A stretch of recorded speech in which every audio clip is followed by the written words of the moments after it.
So what's your as a Unitarian? Would you ever witness that? No. Just become a Unitarian, go in church? No, I didn't become anything. That's how I grew up. Unitarian, right? No, just Church of God Seventh Day. So what if I was to call the relationship with God and the Son and Holy Spirit, just call it like a triad? You know, because obviously like triad, you know, it's categorized when you have like a shape or something that has three sides, it's called a triad, because that's where we get the word triangle from. Yeah. And there's three parts, you know, three persons, because the Holy Spirit identifies as a person in the Bible. The Holy Spirit is called a he. So and God refers himself to, God obviously uses the he pronoun, and Jesus is a he. Would you disagree that there's persons? Like the Holy Spirit, would you disagree that the Holy Spirit is a person? Because in the Old Testament it says the Holy Spirit was grieved, or is vexed. Yeah, but not. So in order to be vexed or grieved, you have to be a person, don't you? Yeah, but not separate. Separate? What do you mean by separate? Well, separate persons? Yeah, if the Holy Spirit is a separate person, then it either has to be a brother or another son. Has to be what, sorry? Has to be either a brother or another son. No, but they can still be one, but different persons, because, like for instance, like in the universe is a particular, right?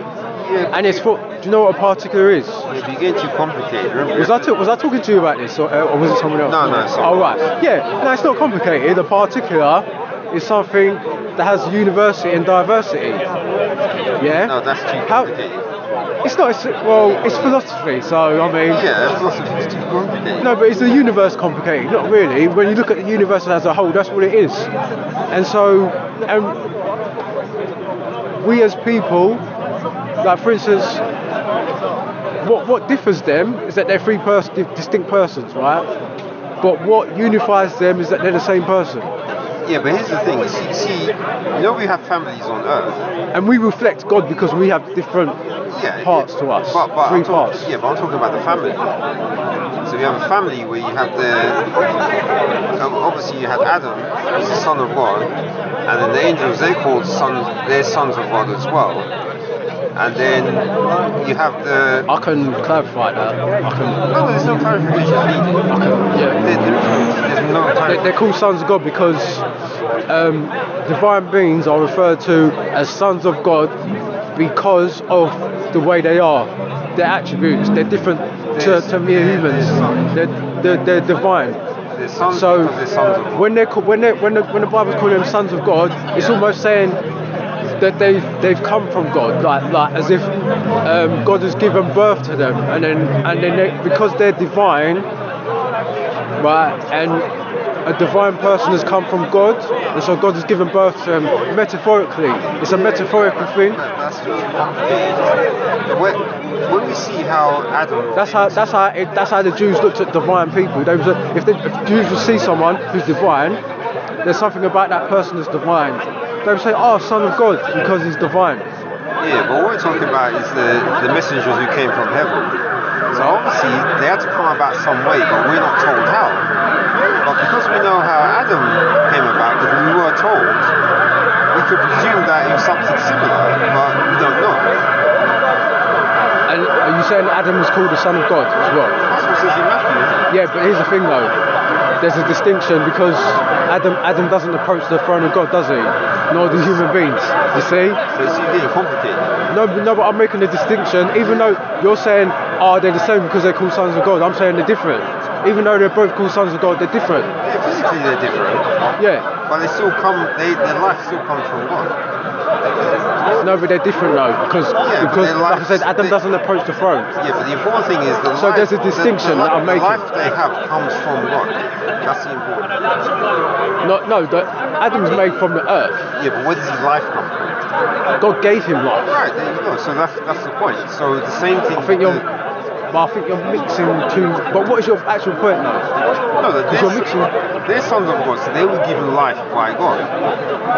And then Jesus, before he was Jesus, was the Son of God. Yeah, but I'm saying they're not called sons of God for that reason, because they were given life to God. That's what I'm saying.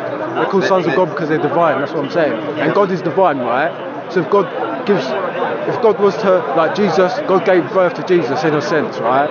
And so Jesus is divine, but Adam is not divine, and that's why. And yeah, but that's not. I'm concerned about the son part, not the divine part. okay, that's fine. Yeah. But also in John, he calls, like in the book of John, he says the sons of God. They became sons of God because, like, long story short, because they received Jesus, right? Yeah. And they become sons of God in a different sense. Yeah, obviously. So we're sons of God in a different sense, Yeah. not in the same sense. Yeah, but Even though we're both called sons of God, the people that have accepted Jesus, and then you have the angels, which are called sons of God.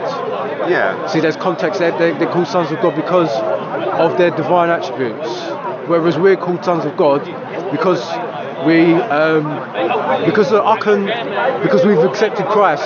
So we're in the assembly of God because we're His children in a sense. Yeah, so we're called sons of God. Yeah, so you have the Son of God, you have Jesus as the Son of God, and then we're called sons as well. And just to add, in history, like people, in the patriotic days, people, if an assembly sat around the king, like you had a king and then you had the assembly of people, they were actually classed as the king's children because they sat around this king, and the king, they assembled around the king and then the king taught them.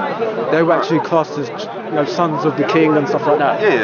That's to do with tradition and. Yeah, but the important thing. But there's a differentiation. My point is the differentiation, not the title. Yeah, but the point, I know, but what I'm trying to get at though is that you're trying to refute that and saying. No. What I'm trying to get at is that when it comes to the Holy Spirit, would the Holy Spirit count as a son of God then, according to what you're saying? No, because the Holy Spirit is a part of God, but it has a personhood. Right. So since it's got a personhood, is he a son or a brother or something else? No, because a person can be part of God, but they have and to have a personhood. If they're a person, they have to have a relationship. Yeah, but it's still his part of him. So what's the relationship? The relationship. It's a separate person.